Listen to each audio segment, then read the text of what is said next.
and okay.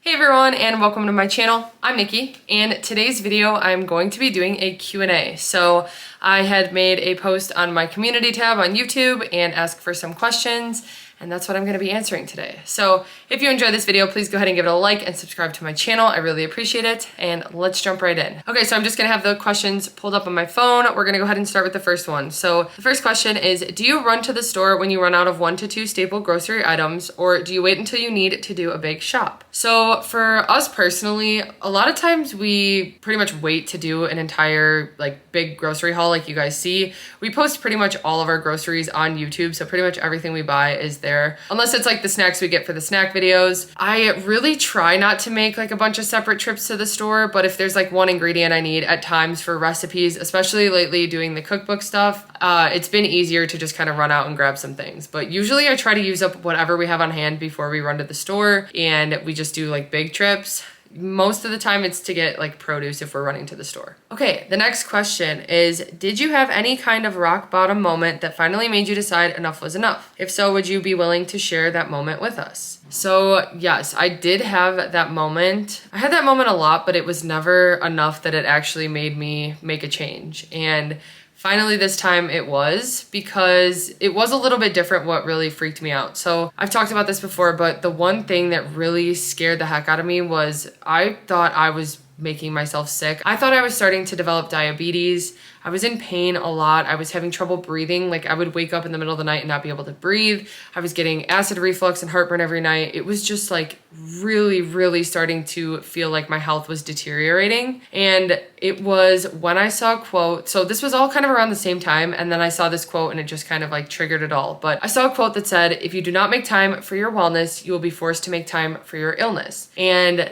that freaked me out. It honestly scared me so bad, because one thing that really scared me was I was thinking like, I'm not going to be able to afford medical bills if I have to start going to the doctor and getting medication and all of these things. Like it really was a big money thing. I was scared about money, and I was also just scared for my health. I was scared I wasn't going to last long. Like I honestly thought that I wasn't going to be able to do a lot, and I don't know, I kind of had accepted that that was my life. And so when I saw that quote, it just clicked in my head. Something clicked more than ever, and that was the moment that I made the decision to change my lifestyle, and I haven't gone back since. Okay, the next question is, with Thanksgiving coming up, how do you mentally and emotionally prepare for a day of tasty food while not feeling guilty about it afterwards? So this one has 2 parts, but I'm gonna go ahead and answer this first. For me, this is something I still struggle with, honestly. I still do feel guilt when it comes to overindulging or having things that may be like very high point. I do, not all the time, but sometimes struggle with feeling guilt afterwards. And it's what happens then that is really important. And I just have to talk myself through it and remind myself that I didn't lose all the weight in one night. I'm not going to gain all the weight in one night. Or I didn't lose it all with one meal. I'm not going to gain it all with one meal. And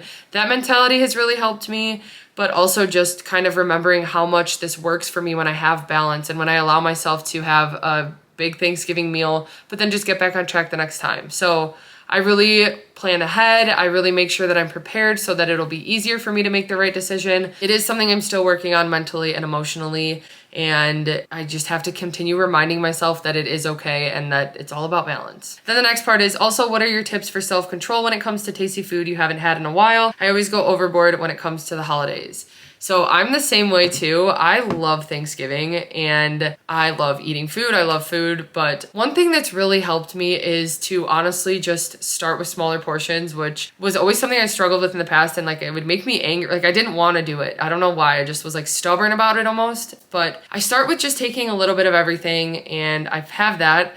And a lot of times I do find that that's satisfying enough to not push it. I kind of just have to remind myself, because when I do go overboard, I feel awful for like 3 days after, because my body's not used to doing that. Whereas in the past, when I would eat like that every day, it didn't affect me if I did another day of that. But it really does affect me more when I have a lot of cheese or dairy or butter in a day that I'm not used to having. So I really do have to kind of be careful about it, just because it'll make me feel worse in general. But I don't really hold back. I still do eat a lot. I feel like my family and friends are still like shocked when they see that I am not like restricting. I feel like a lot of times people expect that I just like restrict all the time or something, or like only can eat the certain WW foods that are like okay, but that's not how it is. I always make sure to have balance and indulge when I want to. And then the last part does say, would you do a Thanksgiving inspired WW meal? I definitely would. I should add that to the list because that would be fun. The next question is, are you planning on getting married and having kids? If you're having kids, will your kids be on a healthy lifestyle journey? What will you both teach them about food from your experiences? So I am married, first of all. Adam is my husband. We have been married for a year, but we've been together since high school. So it's been 11 years now. And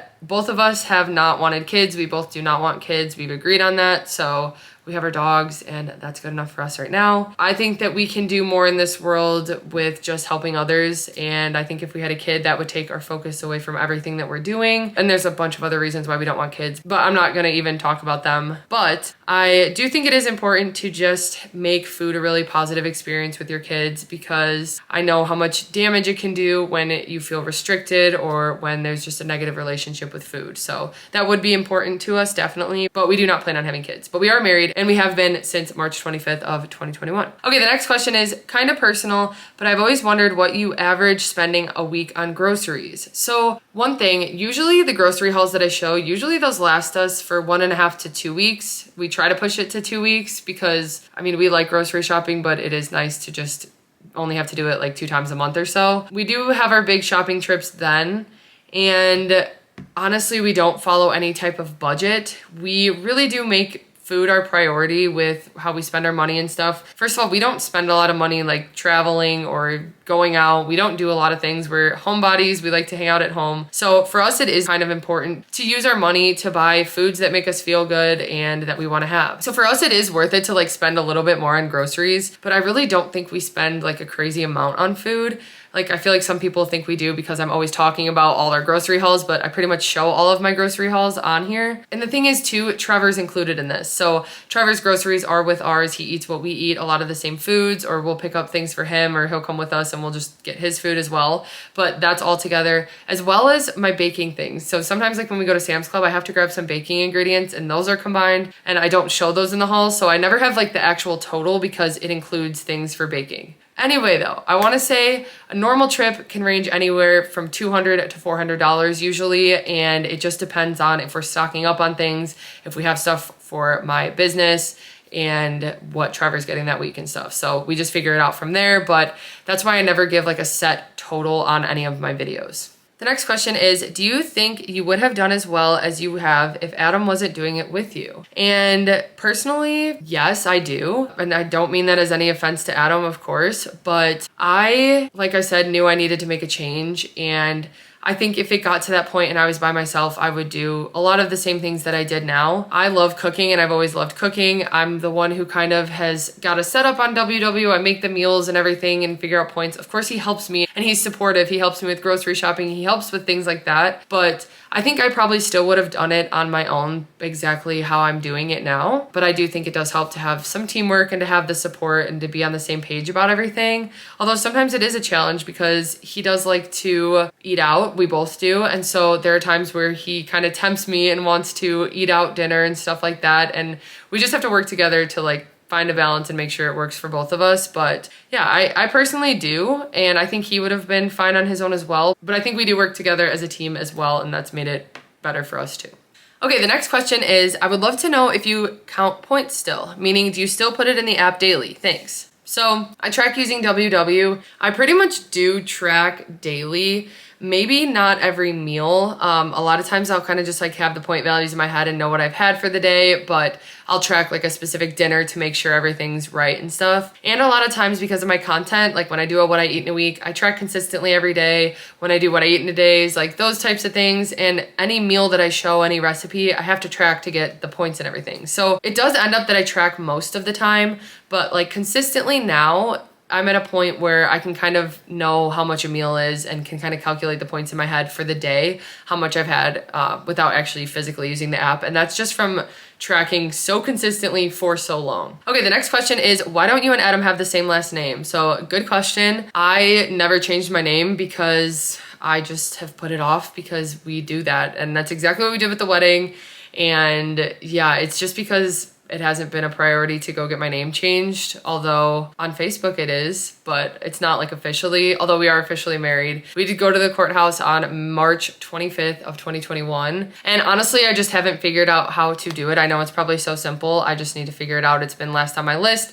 I pretty much consider that I've changed my name to his, but yeah, there's really no reason other than I just haven't done it. Okay, the next question is, there's a couple. So do you have a favorite weightlifting shoe? I do. I love to lift weights in my Converse, my Chuck Taylor Converse. They're behind me, but I just really like that they are flat. It really helps me for squats and deadlifts and things like that. So on my leg days, I wear those shoes, but then on my upper body days, I usually just wear a pair of Nikes. I switch off between a few of them, but I really do prefer the Converse for leg workouts. And then the next question is, when you go on a date night or have people over, do you eat differently? I have a once a month game night hosted at my house with friends, and there's always a lot of beer and pizza and all that. It's so hard to not participate in the food part of visiting. So for me personally, I don't really do a lot of things. Adam and I don't really do a lot of things, but like saying like a date night, we do go to sushi once a month. We make that a priority to have a date lunch, and we go have a big all-you-can-eat sushi meal, and we do that every month. And so I don't know, it's just become like a routine thing that we do. We look forward to it, and it helps us like not crave it all the time. Like I feel like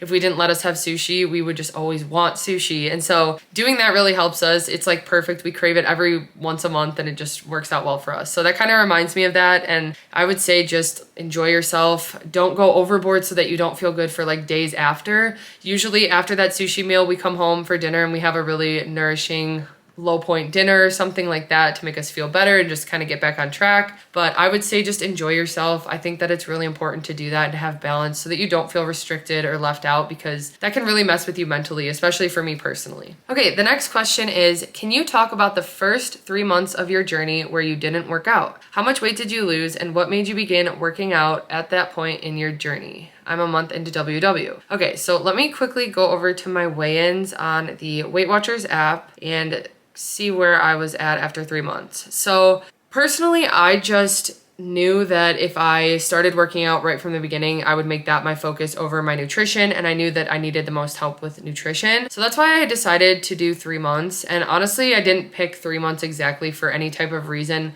other than I had finally been comfortable with my choices eating. I was ready to kind of take it a step forward and see what else I can do on my journey. So it wasn't like a set 3 months. I planned for that or anything. It just happened to be that way. So looking back at my weigh-ins, I lost 16 pounds on the first month of WW. I think a big part of that was because I was so used to having multiple times a day takeout or foods like that. I would have 2 dinners a day usually. It was a big change when I first started WW, and I think I started feeling so much better right away. It just really worked well for me in the first month. So 16 pounds, I had a very, very good first month. Then by the second month, I was down 27.4 pounds. And then by the third month, I was down 37.2 pounds. So I had lost 37 pounds at that point, and that was when I decided to buy rollerblades. And that was just because like I said, I just wanted to push myself. I wanted to find something new. I just finally felt ready. There was nothing like specific that made me feel ready.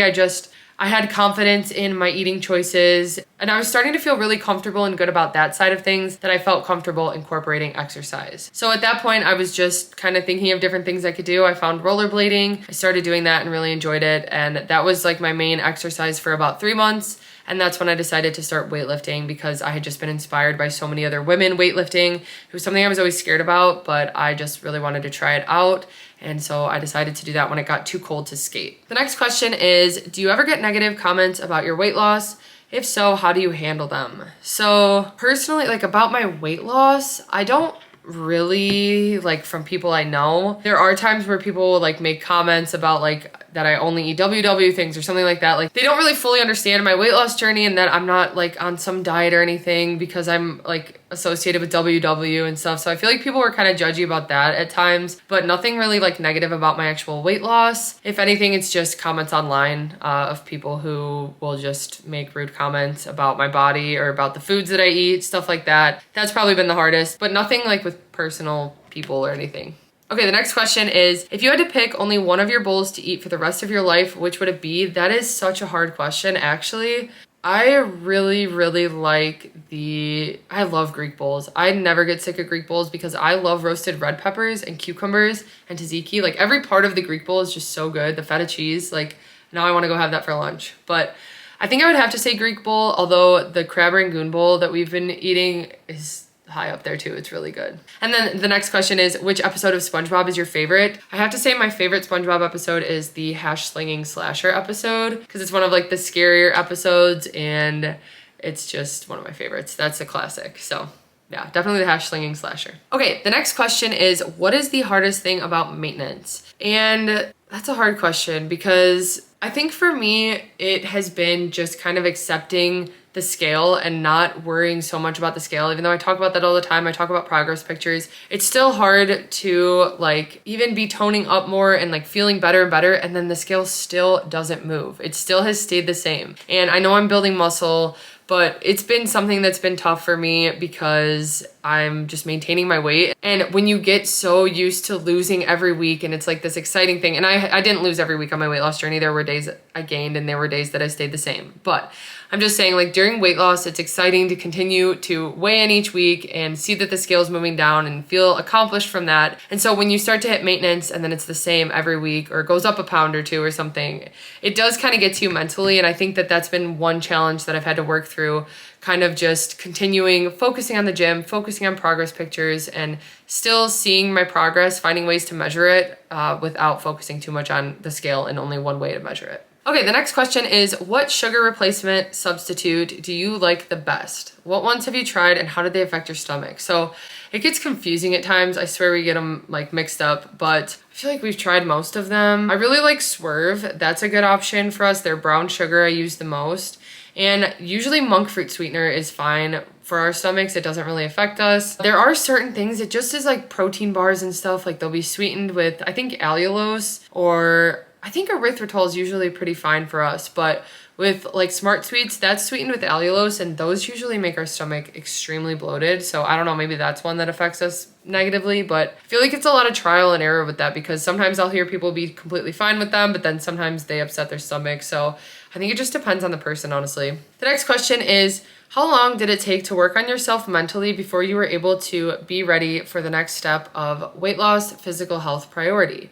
I know people do things in different time frames, but I'm curious if there was an aha moment or if it was gradual. So like I had kind of mentioned before, I was getting really concerned about my health. That was like an ongoing thing for at least a month that I had really started feeling a little bit more nervous, thinking about it, thinking that like I was losing feeling in my toes, like all these things. I was reading online that I had diabetes and like, so I was already starting to like think about my health and how I wasn't doing well. But then it was really that quote that really pushed me, seeing if you don't make time for your wellness, you'll be forced to make time for your illness. That was like my aha moment, I would say. But it was still a process after that to really change my mindset to believe that I could do this and that it was possible for me, that I deserved it. I deserved to take care of myself. Like that was kind of just an ongoing process with my mentality that kind of took a while, and it's still something I'm even working on. Okay, so I'm gonna go ahead and take a break there. I'm gonna make 2 parts to this, so there will be a second part with the rest of the questions and answers. And yeah, usually I want to answer way more questions than I can fit in one video, so I figured it's just better to do it this way. But I hope you guys found this video helpful. If you did, please go ahead and give it a like and subscribe to my channel. I really appreciate it, and I appreciate the questions. I appreciate your guys' continued support. I really appreciate you watching my videos, and I will see you next time.